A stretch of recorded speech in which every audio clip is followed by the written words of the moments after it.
नमस्कार, स्वागत है आप सभी का। आप देख रहे हैं इंडिया डेली। मैं हूं आपके साथ कीतू चौहान और आइए शुरुआत करते हैं अपने खास बुलेटिन गुड मॉर्निंग इंडिया की। हमारे इस खास बुलेटिन में हम आपको दिखाएंगे देश दुनिया की तमाम अहम खबरें, वो भी एकदम अलग अंदाज में। बड़ी और अहम खबरों के साथ हम आपको बताएंगे देश का मूड, आम आदमी के लिए जरूरी बातें। इसके अलावा गुड मॉर्निंग इंडिया में आप देखेंगे सोच की बात, जहां हम बताएंगे वो खबर जो सबसे ज्यादा चर्चा में है, जो देश में बहस का मुद्दा बनी हुई है। और फिर बात होगी दुनिया की, जहां हम आपको दिखाएंगे दुनिया की तमाम बड़ी खबरें। तो आइए शुरू करते हैं आपका खास bulletin good morning India.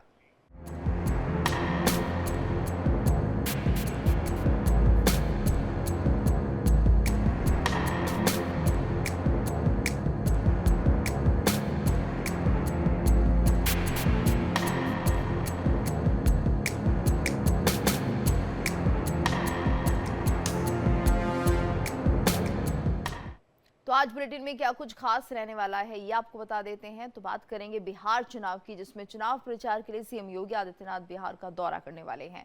Bihar में चुनाव प्रचार का बिगुल बज चुका है। सभी राजनीतिक दल अपने अपने प्रत्याशियों के लिए चुनावी मैदान में उतर चुके हैं। वहीं दूसरी खबर में बात करेंगे फर्रुखाबाद में लैंड जिहाद की, जहां सरकार को मस्जिद परिसर में शामिल करने का मामला सामने आया है, जिसे लेकर हिंदू संगठनों ने आवाज उठाई है और निर्माण को वैध बताते हुए प्रशासन को ज्ञापन सौंपा है। आगे ही कार्रवाई क्या है, खबर में जानेंगे। तो तीसरी खबर में हम बात करेंगे दिल्ली में घर करते प्रदूषण से निपटने के लिए की जा रही क्लाउड सीडिंग की। बीते मंगलवार को हुई क्लाउड सीडिंग से कृत्रिम बारिश नहीं हो पाई, लेकिन दिल्ली सरकार की कोशिश जारी है। आज फिर से क्लाउड सीडिंग की जाएगी। चौथी और आखिरी खबर में हम बात करेंगे मोंथा तूफान की। आंध्र प्रदेश के तटीय इलाके से चक्रवात मोंथा टकरा चुका है। लैंडफॉल की प्रक्रिया कुछ घंटों तक जारी रहेगी। मोंथा के असर से तेज हवाओं और बारिश का दौर जारी है। तो आइए विस्तार से आपको बताते हैं इन खबरों के बारे में। सबसे पहले बात करते हैं बिहार की। बिहार में विधानसभा चुनाव से पहले धुआंधार प्रचार का दौर चल रहा है।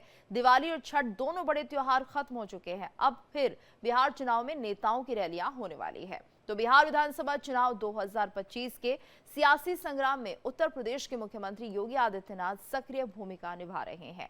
वो पार्टी के पक्ष में माहौल बनाने और प्रत्याशियों के लिए वोट मांगने के लिए जनता के बीच पहुंच रहे हैं। और इसी कड़ी में सीएम योगी आज सीवान, भोजपुर और बक्सर में चुनावी सभाओं को संबोधित करेंगे। सीएम योगी की पहली जनसभा सीवान जिले के रघुनाथपुर विधानसभा क्षेत्र में आयोजित की गई है, जहां उनकी जनसभा दिन में 11:15 पर राजपुर खेल मैदान रघुनाथपुर में होगी। तो दूसरी जनसभा भोजपुर जिले की शाहपुर विधानसभा क्षेत्र में आयोजित की गई है। ये जनसभा दोपहर में 12:45 पर डुमरिया शाहपुर में होगी। मुख्यमंत्री यहां भी बीजेपी प्रत्याशी के समर्थन में बिहार की जनता से वोट मांगेंगे। योगी की तीसरी जनसभा बक्सर विधानसभा क्षेत्र में आयोजित की गई है। ये जनसभा दोपहर 2:15 पर आईटीआई ग्राउंड में होगी। सीएम योगी यूपी ही नहीं, देश भर के राज्यों में जनता के बीच काफी लोकप्रिय है। और ऐसे में सीएम योगी का बिहार दौरा जनता को लुभाने में कितना कारगर साबित होता है, ये वाकई देखना होगा। और ज्यादा जानकारी के लिए बात करेंगे संवाददाता अभिषेक से। अभिषेक, देखिए जिस तरह से यहाँ पर बिहार में धुआंधार प्रचार चल रहा है और ऐसे में सीएम योगी आदित्यनाथ भी आज बिहार पहुंच रहे हैं, क्या कुछ इनका कार्यक्रम रहेगा? देखिए, छठ पर्व खत्म हो चुका है और छठ पर्व के बाद एक बार फिर से बिहार विधानसभा चुनाव में तेज चुनाव प्रचार देखने को मिलेगा। यानी धुआंधार चुनाव प्रचार शुरू हो गया है। छठ पर्व की वजह से बहुत सारे जो बड़े नेता हैं वो बिहार में उनके कार्यक्रम नहीं लग रहे थे, लेकिन अब एक बार फिर से आज से कह सकते हैं शुरुआत हो गई है। मुख्यमंत्री योगी आदित्यनाथ आज बिहार में 3 विधानसभा क्षेत्रों को संबोधित करेंगे, जिसमें रघुनाथपुर है, शाहपुर है और बक्सर है। तीनों बहुत महत्वपूर्ण विधानसभा क्षेत्र है। मुख्यमंत्री को वहां पर बुलाया गया है। कुल 24 विधानसभा क्षेत्रों में चीफ मिनिस्टर को जाना है और उस लिहाज से 2 विधानसभा क्षेत्रों में पहले वो जाकर चुनाव प्रचार कर चुके हैं, लेकिन बीच में एक छोटा ब्रेक होता है और आज से फिर से शुरू हो गया है रैलियों का, चुनाव प्रचार का दौर। बिहार में मुख्यमंत्री योगी आदित्यनाथ की बहुत धूम है, बहुत डिमांड है। उनको व्यक्तिगत तौर पर भी तो तमाम प्रत्याशी हैं वो अपने साथ जोड़ना चाहते हैं, उनको अपने विधानसभा क्षेत्र में बुलाना चाहते हैं। और इसी सिलसिले में पार्टी की तरफ से जो विधानसभाओं में जो ड्यूटी लगाई गई है नेताओं की, मुख्यमंत्रियों की, मंत्रियों की, वो भी आज से पहुंचना शुरू कर देंगे। लेकिन मुख्यमंत्री योगी आदित्यनाथ की आज की जो बिहार की जो यात्रा है बहुत महत्वपूर्ण है, क्योंकि वो जहां पर जाते हैं वहां पर भाजपा को फायदा होता हुआ दिखाई देता है। तो ऐसे में रघुनाथपुर की बात कर ले, बक्सर की बात कर ले, इन जगहों पर मुख्यमंत्री की डिमांड पहले से ही रही है और आज से फिर से जाकर के वहां पर एनडीए के प्रत्याशियों के पक्ष में वो जन प्रचार करना शुरू कर देंगे। बिल्कुल अभिषेक, और पहले भी हमने देखा था कि यहाँ की जो जनता है यानी बिहार के जो लोग हैं वो चाहते थे कि सीएम योगी आदित्यनाथ यहाँ पर पहुंचे, क्योंकि उत्तर प्रदेश में जिस तरह से लॉ एंड ऑर्डर की व्यवस्था चल रही है इसे देखते हुए और जो बुलडोजर कानून है उसको लेकर भी लोगों में काफी एक तरह से उत्साह था कि सीएम योगी यहाँ पर आएंगे, तो एक तरह से उनकी जो क्रेडिबिलिटी है बहुत ज्यादा है। खासतौर से उनके जो एक्शंस हैं वो लोगों को बहुत लुभाते हैं कि तुरंत कार्रवाई करते हैं। देखिए, बिल्कुल जो क्लियर वॉइस है मुख्यमंत्री योगी आदित्यनाथ की, बहुत ज्यादा स्पष्टता के साथ वो अपनी बात रखते हैं। कानून व्यवस्था उनका सिग्नेचर वर्क है, उसका उदाहरण तमाम राज्यों में लोग देते हैं। बिहार के विधानसभा चुनाव में भी हमने देखा भाजपा के कुछ प्रत्याशियों ने बुलडोजर के पोस्टर लगाए थे अपनी रैलियों में। उसके साथ उन्होंने चुनाव प्रचार शुरू किया था। मुख्यमंत्री की वहां पर बहुत डिमांड है, खासतौर पे गोरखपुर के जो आसपास के लगभग 12 से 13 विधानसभा क्षेत्र हैं वहां पर तो वो पहले से ही परिचित है, लेकिन उनकी वहां पर बहुत ज्यादा मांग है। तो यूपी का जो मॉडल है, खासतौर पे योगी आदित्यनाथ का लॉ एंड ऑर्डर को लेकर की जो सोच है वो बिहार में भी प्रभावी है। बिहार के लोग भी चाहते हैं कि बिहार में सुधार उत्तर प्रदेश के मॉडल पर चल करके और बेहतर तरीके से हो सकता है। हालांकि नीतीश कुमार का भी गुड गवर्नेंस चर्चा में रहता है, लेकिन मुख्यमंत्री योगी आदित्यनाथ ने जो एक नई लकीर खींच दी है शासन की, उसकी डिमांड बिहार में बहुत ज्यादा देखी जा रही है। बिल्कुल अभिषेक, और अगर हम पहले चुनावों की बात करते हैं, महाराष्ट्र की बात करें, हरियाणा की, तो यहाँ पर भी जब प्रचार करने के लिए सीएम योगी आदित्यनाथ पहुंचे थे तो काफी फायदा इस दौरान बीजेपी को हुआ था। क्या लग रहा है बिहार चुनाव में भी ऐसा ही कुछ प्रभाव असर देखने को मिलेगा जब सीएम योगी यहाँ पर प्रचार करेंगे? देखिए, बिल्कुल बिल्कुल बिहार क्योंकि उत्तर प्रदेश से सटा हुआ है और मुख्यमंत्री योगी आदित्यनाथ के होम टाउन के पास का राज्य है, बहुत करीब से वो बिहार को समझते हैं, जानते हैं। वहाँ की भाषा बोली वहाँ के लोगों को बहुत अच्छे से समझते हैं। उनकी वहां पर बहुत डिमांड है, उनके काम को लोग वहां पर सराहते हैं। तो ऐसे में उनका बहुत असर होगा, वहां पे बहुत ज्यादा असर होगा। दूसरी बात, अगर दूसरे राज्यों की अगर बात कर ले तो हमने इससे पहले जो कई राज्यों के विधानसभा चुनाव देखे हैं, मुख्यमंत्री जब जब वहां पर गए एक अच्छा स्ट्राइक रेट देखने को मिला है। यानी जिन जिन विधानसभा क्षेत्रों में उन्होंने जाकर के चुनाव प्रचार किया है वहां पर भाजपा को जीत हासिल हुई है, या अगर जीत नहीं भी हासिल हुई है तो बहुत टफ कंपटीशन वहां पर देखने को मिला है। तो एक अच्छा स्ट्राइक रेट अब तक मुख्यमंत्री योगी आदित्यनाथ का देखने को मिला है जहां जहां वो चुनाव प्रचार के लिए जाते हैं। बिल्कुल, और अभिषेक यहाँ माना जाए कि देखिए गोरखपुर में वो रहते हैं, उनका विधानसभा क्षेत्र भी है, ऐसे में महंत भी है गोरक्षनाथ मंदिर के, और क्योंकि सीमा से जुड़ा ये क्षेत्र है तो क्या माना जाए इसका असर बहुत ज्यादा पड़ता हुआ दिखाई देता है। जैसे आपने भी अभी बताया कि बिहार को वो बाखूबी समझते हैं, क्योंकि कहीं ना कहीं जो उनकी बातें होती है, जिस तरह से वो प्रचार करते हैं, वो ऐसा होता है कि लोगों को भरोसा हो जाता है। और अगर बिहार को समझना, बिहार की राजनीति को समझना, और क्योंकि बॉर्डर पर ही है गोरखपुर, तो जाहिर सी बात है कि वो बहुत हद तक बिहार में क्या कुछ समस्याएं उसे भी बारीकी से देख पाते होंगे।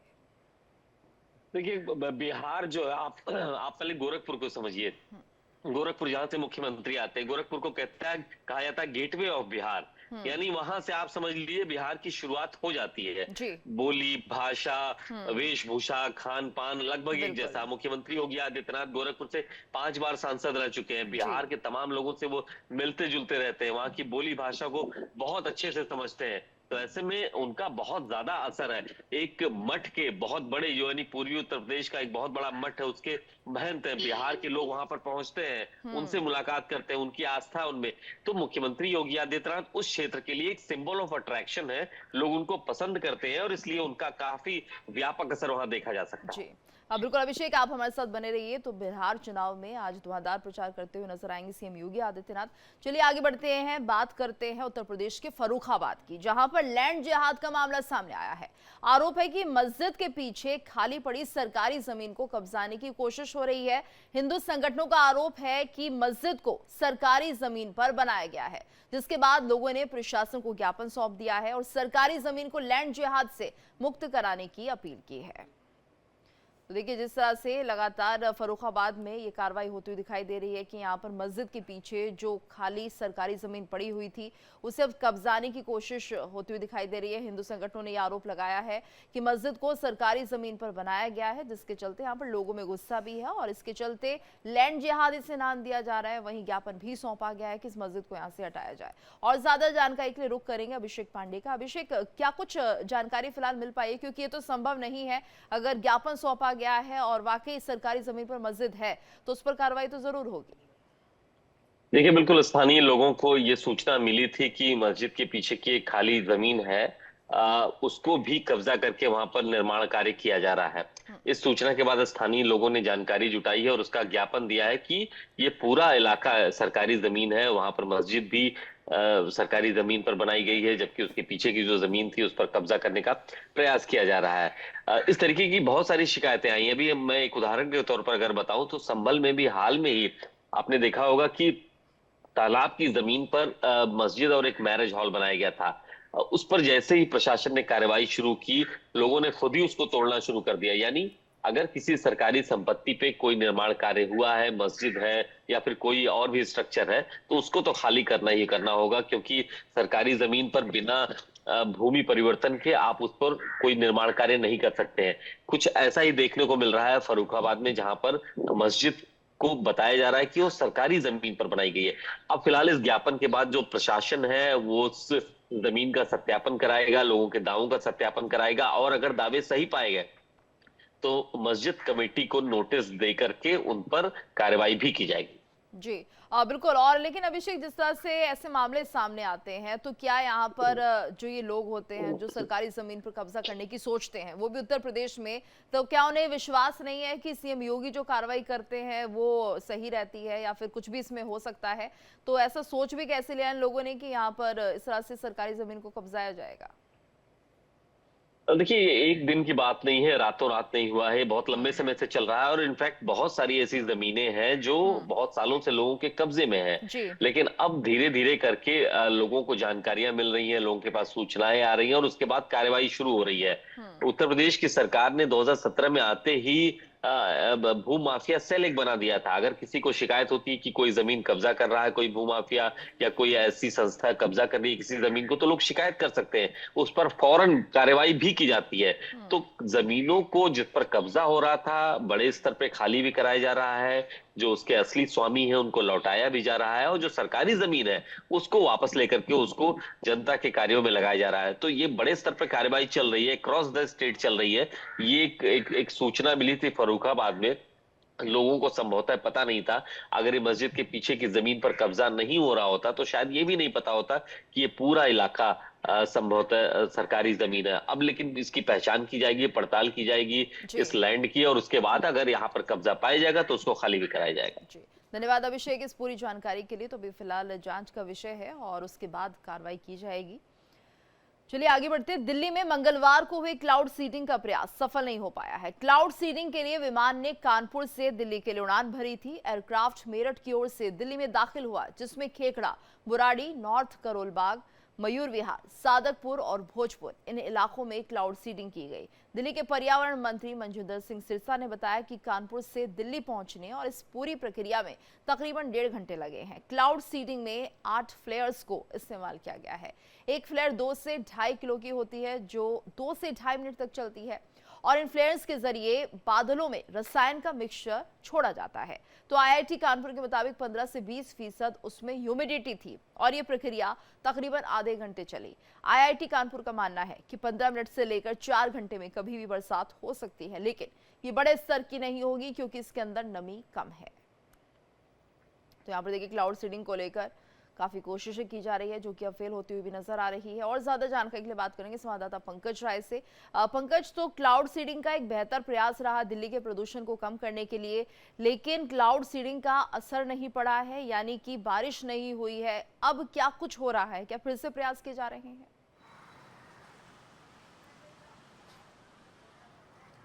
बिल्कुल, देखिए दिल्ली में वायु प्रदूषण लगातार गंभीर स्तर में बना हुआ है, जिसको देखते हुए सरकार ने लास्ट एक जो है फैसला लिया था कृत्रिम बारिश का, उसको भी कहीं देखा जाए तो 2 उड़ानें कल उड़ी थी, लेकिन 1 किलोमीटर के रेंज में ही ये सफलता मिली, क्योंकि जिस तरह से उनको